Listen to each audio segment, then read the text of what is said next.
Ever wonder what happens when gearheads toss common sense out the window and shove the strangest possible engines into ordinary cars? From pint-sized lawnmower motors to roaring helicopter turbines, people have tried it all. Today, we're exploring 15 of the silliest engines that have ever been dropped into four-wheeled rides. Grab a comfy chair because it's going to be a wild ride full of unexpected twists, mechanical madness, and maybe a few controversial takes along the way. It's one thing to modify a car with a beastly V8 or something that screams performance, but installing a tiny lawnmower engine is like trying to power your fridge with a phone charger. This has actually happened, usually by backyard tinkerers who just want to see if it's possible. The results are both hilarious and baffling, with cars barely able to move faster than a brisk walking pace. Imagine a full-size sedan creeping down the street accompanied by the hum of a push-mower motor. It's more likely to evoke chuckles than admiration. Still, there's something admirable about the sheer audacity and mechanical curiosity at play. Surprisingly, these little engines are reliable in their own right, designed to run non-stop on hot summer days. They're easy to maintain and inexpensive. On the other hand, they're completely impractical because they produce too little power to handle hills or even highways. It's silly, sure, but it also reveals a certain human quality: the desire to experiment, break norms, and laugh in the face of automotive logic. If a lawnmower engine isn't strange enough, consider the car modder who once strapped in a chainsaw engine. Chainsaws are designed for slicing through timber, not propelling 2-ton hunks of metal. Yet there have been car enthusiasts who've attempted it. The result? Something that sounds like an angry swarm of hornets trapped under the hood. The power output is minuscule, the torque is laughable, and the reliability goes out the window when you're redlining a tiny 2-stroke motor intended for quick bursts of tree cutting. Admittedly, the lightweight nature of a chainsaw engine might appeal to some daredevils who want to minimize weight for some bizarre homemade racing category.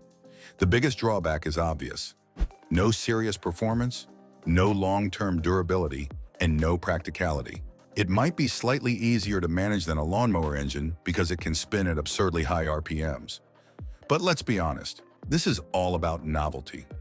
Seeing a modified car that's effectively chainsaw-powered creates a conversation piece.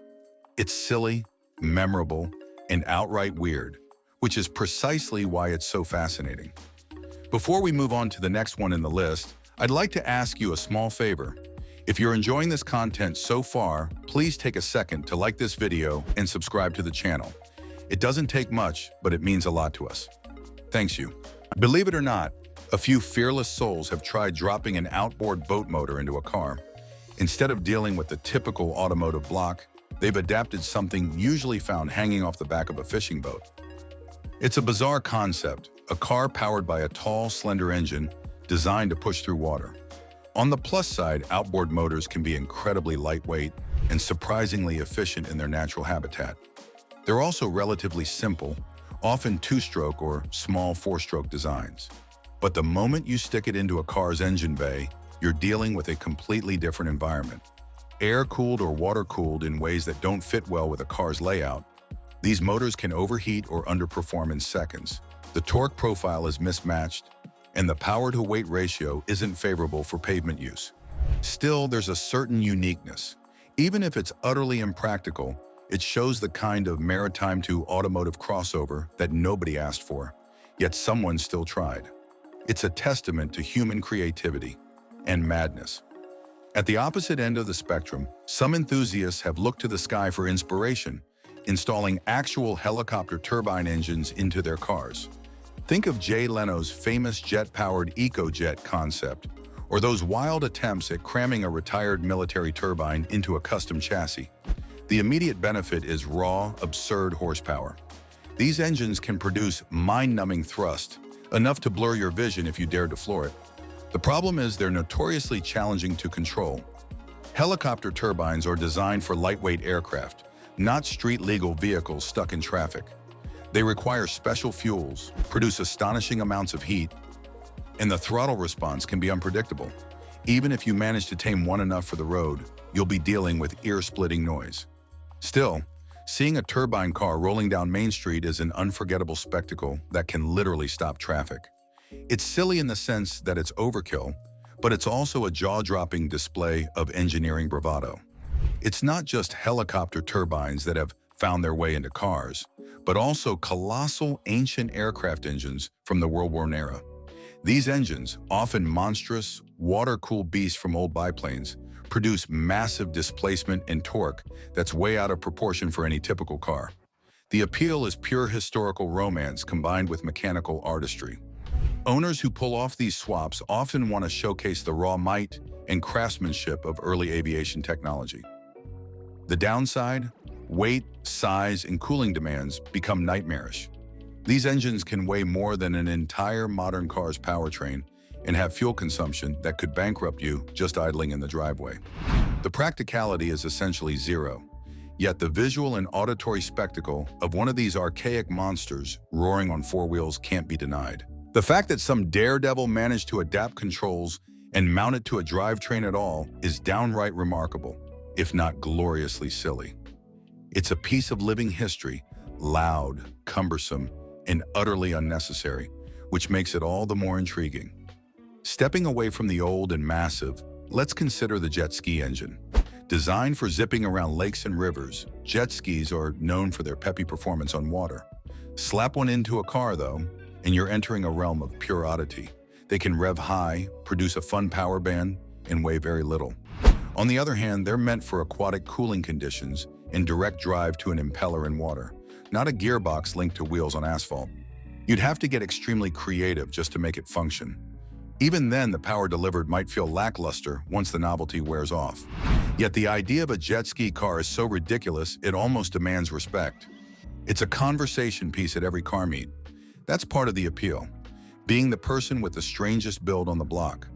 And for some folks, uniqueness matters more than outright performance or practicality. Similar to jet skis, snowmobiles rely on compact two-stroke engines that deliver a snappy, high-revving punch in cold environments. Dropping a snowmobile engine into a car is silly for so many reasons. For starters, snowmobiles are tuned for snowy conditions and direct belt drives, not transmissions and paved roads. Still, there have been enthusiasts who have done it, delighting in the engine's signature raspy growl and nimble throttle response. The downsides are glaring. Two-stroke engines aren't exactly emissions-friendly, nor are they known for longevity under constant highway loads. Cooling and lubrication become complicated headaches. And let's face it, the power levels, while fun on snow and ice, might feel underwhelming pushing a heavier car. Yet as a piece of mechanical experimentation, it's fascinating. It shows how humans love to bend machines to their will, even if it makes no sense. The sheer silliness is what makes it interesting, and occasionally you might end up with a truly unique weekend toy. A Stirling engine is a quiet, external combustion engine known for its efficiency and smooth operation. That doesn't mean it belongs in a car, though that hasn't stopped some dreamers from trying. A Stirling engine in a car might sound like a green innovation because they can theoretically run on many heat sources. But here's the problem. Stirling engines produce modest torque, respond slowly to changes in load, and are more suitable for stationary power generation than hurtling down highways. While a Stirling engine is efficient and whisper quiet, it takes ages to get up to speed, and the performance would be laughable compared to even the smallest automotive engines. It's silly because the fundamental dynamics of a car, stop-and-go traffic, sudden accelerations, climbing hills, don't match the gentle, consistent hum of a Stirling cycle. Still, the idea is intriguing, suggesting a world where you could power a car on just about any heat source. It's more fantasy than reality, but that never stopped tinkerers from giving it a whirl. Before the internal combustion engine ruled the roads, steam engines were the kings of mechanical power. Some modern enthusiasts have tried resurrecting steam power for automobiles, creating cars that puff out gentle clouds of vapor. As a concept, steam cars actually worked well in the early 1900s, but reintroducing them today is largely a curiosity. Steam engines are quiet, can produce decent torque, and have a certain romantic charm. But in a modern context, they're clunky, slow to start, and need considerable time to build pressure. Fuel efficiency isn't ideal once you factor in the energy needed to produce steam. Modders who go this route often do it for nostalgia or to stand out at classic car shows. It's silly because we have far better options now. Yet it's also a demonstration of how old technology can still capture imaginations. Steam power might never reclaim its throne on the highway, but its presence in a custom car is nothing short of remarkable, albeit totally impractical. In dire times, people have turned to wood gasification for fuel. Cars in wartime Europe sometimes ran on wood gas because gasoline was scarce. Some modern hobbyists have revisited that concept, strapping bulky gasifier units to their trunks and fueling their engines with nothing but lumber scraps. While not inherently silly in historical context, using wood gas today seems downright absurd. It's a painfully slow process to get going, requiring you to build a fire that produces a combustible gas. Maintenance is a nightmare, and the performance is lackluster at best. Yet there's a quirky satisfaction in knowing you can run your car on twigs and pine cones if civilization crumbled tomorrow. This ridiculousness makes it interesting because it reveals a fringe world of enthusiasts who value independence and ingenuity over convenience. There's a strange pride in pulling into a meet and saying, "Yeah, my car runs on wood." It's silly and brilliant in equal measure. Radial aircraft engines, with their distinctive circular arrangement of cylinders, are mechanical marvels meant for propeller-driven planes. Someone, somewhere, decided to cram one of these bulky beasts into a car. The upside is you get a visually stunning piece of machinery that sounds and looks like nothing else on the road. The roar, the vibration, and the visual spectacle of those exposed cylinders can leave onlookers speechless. The drawbacks are monumental, starting with the fact that these engines are massive, heavy, and notoriously tricky to maintain. They produce gobs of torque, but in a manner ill-suited to a standard automotive drivetrain. Fuel economy and emissions are dreadful. And just think about the cooling issues when this engine is no longer slicing through cool, thin air at altitude. Still, the idea that someone managed to pull off such a feat is endlessly fascinating. It's an engineering puzzle solved purely for the joy of it, even if the result belongs more in a museum than on a freeway. In a world fascinated by electric cars, some tinkerers have tried to repurpose small electric motors from unexpected household devices. Picture a converted car powered by what amounts to a big desk fan motor. Completely absurd, right? Yet the simplicity of an electric motor appeals. No complicated fuel system, fewer moving parts, and instant torque if you have a motor designed for that. Unfortunately, a tiny household motor offers pitiful torque and barely any usable speed. The car would barely crawl, draining any battery source in no time. Still, the thought of using a humble electric motor from a fan or a blender to power a car sparks the imagination. Could we one day scale up these simple, ubiquitous motors into something practical? Probably not in this manner. The sheer silliness makes it a fun thought experiment, and occasionally some ambitious soul attempts it. The result isn't a daily driver, but it's a conversation piece that prods us to rethink what propulsion can mean. Garden tractor diesels are rugged, low RPM workhorses. They are perfect for tilling fields and pulling small wagons of produce. In a car, though, they're slow and generate about as much excitement as watching paint dry. Some folks, especially in rural areas, have tried installing a garden tractor diesel in their old pickup or compact sedan. The benefit is fuel efficiency and a sort of indestructible reliability. If it can survive the abuse in a tractor, it can run forever in a car, right? Sure, but at the cost of performance and acceleration. The car would struggle to merge onto highways, and the top speed might be laughable. Still, it's interesting because it highlights that not all engine swaps are about speed. Some aim for practicality and longevity.